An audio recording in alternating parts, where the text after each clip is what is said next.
लेकिन अब सीधे हम आपको सदन की कार्यवाही लिए चलते। लोकसभा और राज्यसभा की कार्यवाही आज के दिन की शुरू हो गई है। सूचित करना है, श्री शिबू सोरेन झारखंड के दुमका संसदीय निर्वाचन क्षेत्र से 7वीं, 9वीं, 10वीं, 11वीं और 13वीं, 14वीं, 15वीं और 16वीं लोकसभा के सदस्य थे। उन्होंने केंद्रीय कोयला मंत्री तथा विभिन्न संसदीय समिति के सदस्य के रूप में अपनी सेवाएं प्रदान की थी। वे राज्यसभा के वर्तमान सदस्य थे। इससे पहले 2 बार राज्यसभा के सदस्य भी रह चुके थे। श्री सोरेन 3 बार झारखंड राज्य के मुख्यमंत्री पद का दायित्व भी संभाला था। श्री सोरेन ने सामाजिक न्याय और जनजातीय समुदाय के विकास एवं कल्याण के लिए आजीवन संघर्ष किया।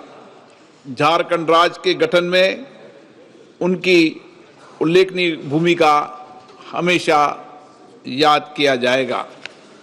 श्री शिबू सोरेन का निधन 81 वर्ष की आयु में 4 अगस्त 2025 को नई दिल्ली में हुआ। श्री तिलकधारी प्रसाद सिंह झारखंड के कोडरमा संसदीय निर्वाचन क्षेत्र से 8वीं और 13वीं लोकसभा के सदस्य थे। उन्होंने ऊर्जा संबंधी संसदीय समिति के सदस्य के रूप में अपनी सेवाएं दी। इससे पहले तिलकधारी प्रसाद सिंह बिहार विधानसभा के सदस्य भी रहे। श्री तिलकधारी प्रसाद सिंह का निधन 87 वर्ष की आयु में 21 अप्रैल 2025 को झारखंड के गिरिडीह में हुआ। श्री राम रति बिंद उत्तर प्रदेश के मिर्जापुर संसदीय निर्वाचन क्षेत्र से 13वीं लोकसभा के सदस्य थे। इसके पहले वे 2 बार उत्तर प्रदेश विधानसभा के सदस्य भी रहे। उन्होंने उत्तर प्रदेश सरकार के मंत्री के रूप में भी अपनी सेवाएं दी। श्री राम रति बिंद का निधन 83 वर्ष की आयु में 15 जून 2025 को वाराणसी उत्तर प्रदेश में हुआ। हम अपने पूर्व सहयोगियों के निधन पर गहरा शोक व्यक्त करते हैं और शोक संतप्त परिवारों के प्रति अपनी संवेदना व्यक्त करते हैं। अब सभा दिवंगत पुण्य आत्माओं के सम्मान में मौन रहेगी।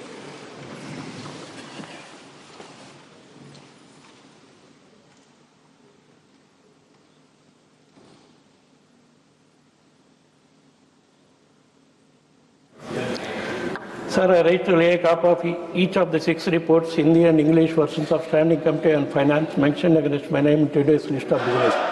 Shri Madhav Naini Raghunandan Rao. Honorable Speaker, sir, question number 221. माननीय मंत्री महोदय।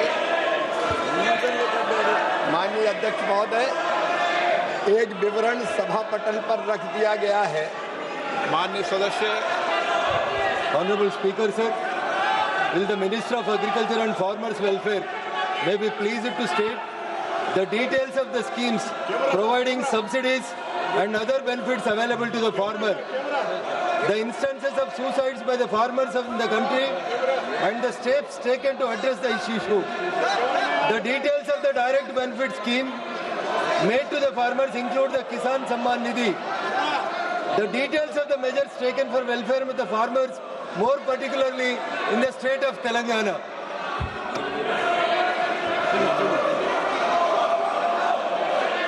माननीय अध्यक्ष महोदय, माननीय सदस्य ने बहुत किसान हितैषी सवाल पूछा है। मैं इसका जवाब देना चाहता हूं। यह सवाल किसानों के व्यापक हितों से संबंधित है। यह सवाल किसानों की आय बढ़ाने के लिए है। यह सवाल किसानों के कल्याण की योजनाओं के बारे में है। माननीय अध्यक्ष महोदय, मैं आपका संरक्षण चाहता हूं। ये विपक्ष क्या तमाशा कर रहा है? माननीय अध्यक्ष महोदय, लोकतंत्र की हत्या प्रतिपक्ष कर रहा है। मुझे सवालों का जवाब नहीं देने दे रहा। मेरे सवाल किसानों से संबंधित है, गरीबों के कल्याण से संबंधित है। ये केवल लोकतंत्र की हत्या कर रहे हैं। किसानों का अधिकार है उनकी कल्याण की योजनाओं के बारे में जानना,